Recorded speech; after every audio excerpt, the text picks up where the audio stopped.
Ministri i Bujqësisë Andis Salla ka njoftuar zyrtarisht hapjen e procesit të aplikimeve për skemën kombëtare të mbështetjes për vitin 2026. Ky program synon të jap një shtys për prodhimin vendas, ndërsa skema e këtij viti është ndarë në 2 shtylla kryesore që përfshin 9 masa të drejtpërdrejta dhe 3 masa investimi. Mbështetja direkte mbulon një gamë aktivitetesh duke filluar nga tufa baze matrikuluar e gjedhit dhe të imtave, mbarshtimi i bletarisë, tufa baze dosave dhe paradosave, deri te fermat organike, kontrolli biologjik i dëmtuesve në serat, certifikimi Global Gap, mbështetja për sipërfaqet e mbjella dhe ripopullimi i peshkimit në ujërat e brendshme. Sa i përket investimeve, ato fokusohen te fermerët e rinj, ndërtimi dhe rikonstruksioni i staneve, si dhe pajisja me makineri dhe mjete për modernizimin e proceseve të punës. Salla bëri të ditur se modeli i shoqërive të bashkëpunimit buqësor SHBB është zgjeruar dhe tashmë është i pranishëm në 26 bashki të vendit, duke përfshirë 334 fermerët e parë. Sipas tij, aktualisht funksionojnë 58 SHBB në total, ndërsa puna po vijon edhe me bashki të tjera për zgjerimin e këtij modeli bashkëpunimi mes fermerëve.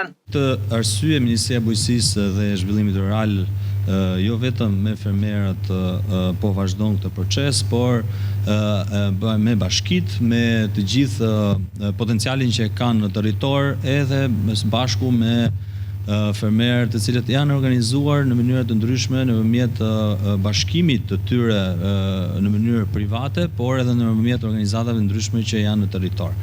Jemi duke punuar me 26 bashkitë e para, të cilët janë modele bashkëpunimi, ku përfshihen rreth 334 fermerët e parë që janë bashkuar nëpërmjet bashkive, dhe ndërkohë po punojmë për të aktivizuar dhe për të punuar akoma më tepër me bashkitë të tjera që janë në territor, ku ato bashki që kanë potencial për të zhvilluar në sektorin bujqësor. Dhe së bashku me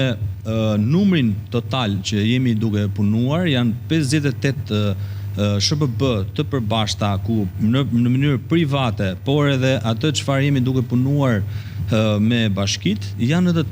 në total të tjera 84. Pra pjesa që ne kemi nëpërmjet SHBB-ve, 26 modelet e para në mënyrën e bashkëpunimit që po kryejmë me bashkit, tashmë janë edhe 58 të tjera të cilët janë në mënyrë private, që aktualisht dhe ndërkohë në vitet në vazhdim kam bashkëpunuar dhe në total 84 SHBB ose modele bashkëpunimi private dhe shtetërore. Ministri theksoi se ky model sjell përfitime konkrete për fermerët përmes uljes së kostove dhe rritjes së mundësive të fitimit, të cilat sipas tij mund të arrijnë nga 30 deri në 35%.